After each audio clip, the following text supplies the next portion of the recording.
समाज के जो संस्थापक थे सर संस्थापक प्रशांत किशोर ने ओवैसी जी को एक सलाह दी है कि वो बिहार के सीमांचल क्षेत्र में जाने के बजाय अपने हैदराबाद क्षेत्र पर ज्यादा ध्यान दें। देखिए, इस दुनिया में सबसे आसान चीज है मुफ्त की एडवाइस देना। आपको जुबान मिल गई, आप हिलाते रहेंगे, फुकट के अंदर आप एडवाइस देते रहेंगे। मैं तो बोलूंगा प्रशांत किशोर जी को आप अपनी एडवाइस अपने पास ही रखिए। अब तक तो आप ममता दीदी को एडवाइस देते रहे, बीजेपी को एडवाइस देते रहे। अब आप तो खुद चुनाव के अंदर उतरे हो, आपकी पार्टी, लेकिन आप तो डर गए। आप तो चुनाव भी नहीं लड़ रहे हो।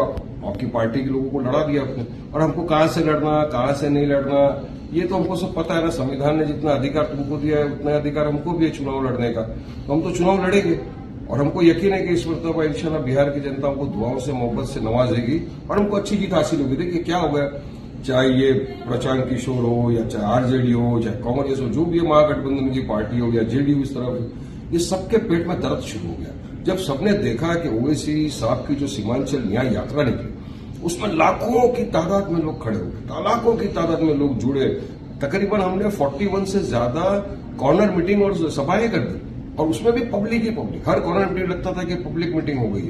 तो तमाम चीजें देखने के बाद इन सबको तकलीफ हो गई कि ये क्या हो। और यकीन मानिए बिहार के लोगों को एक एमआईएम के अंदर विकल्प दिख गया कि नहीं, ये हमारी पार्टी है जो हमारे लिए बात करेगी, हमारी हिस्सेदारी की बात करेगी, हमारे लिए न्याय इंसाफ की बात करेगी, हमारे डेवलपमेंट की बात करेगी, विकास की बात करेगी।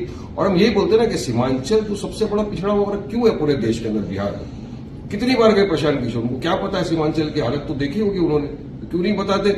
आज भी सीमांचल भारत देश का सबसे पिछड़ा हुआ वर्ग है क्योंकि वहां पे 65% से ज्यादा मुसलमान आबादी है। वहां कोई ना मेडिकल कॉलेज है, ना इंजीनियरिंग कॉलेज है।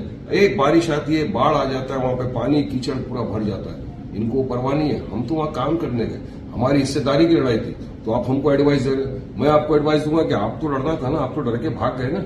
आप क्यों लड़ रहे हो? आप तो अच्छा एडवाइस दे रहे थे, मोदी जी को एडवाइस दो।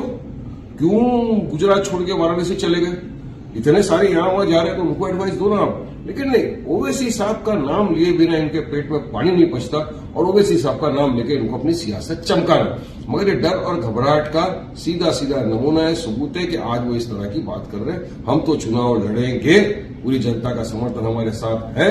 हमने ग्रैंड डेमोक्रेटिक अलायंस भी बना लिया है मौर्य साहब के साथ, चंद्रशेखर आजाद के साथ, और बिहार की जनता पूरी तरह हमारे समर्थन में खड़ी हुई है। सर कहीं ना कहीं जो बातचीत चल रही है, चर्चा चल रही है कि जो प्रशांत किशोर की जो पार्टी है उनकी तरफ जो मुस्लिम वोटर्स थे वो आ सकते हैं और आपकी पार्टी अगर वहां पे खड़ी है तो वो उनको प्रॉब्लम हो सकता है मुस्लिम वोटर अपने पास खींचने के लिए। इसीलिए उनकी जो बात है वो कह रहे हैं कि वो नहीं, वो डर गए। देखिए पिछली मरतबा 19 सीट पे लड़े, 5 हमारे विधायक जीत गए। इस मरतबा तो हम लोग 26 सीटों के ऊपर लड़ रहे हमारे, और गठबंधन के तो अलग हमारे जो साथी है उनके साथ। तो इनको हमको यकीन है हमको उस पिछली बार से ज्यादा अच्छी अक्सरियत के साथ कामयाबी मिलेगी। और लोगों का जो ओवैसी साहब के प्रति प्रेम है, जो पार्टी का काम देखकर लोग हमारे साथ जुड़े हैं, वो सब देख के इनको घबराहट है।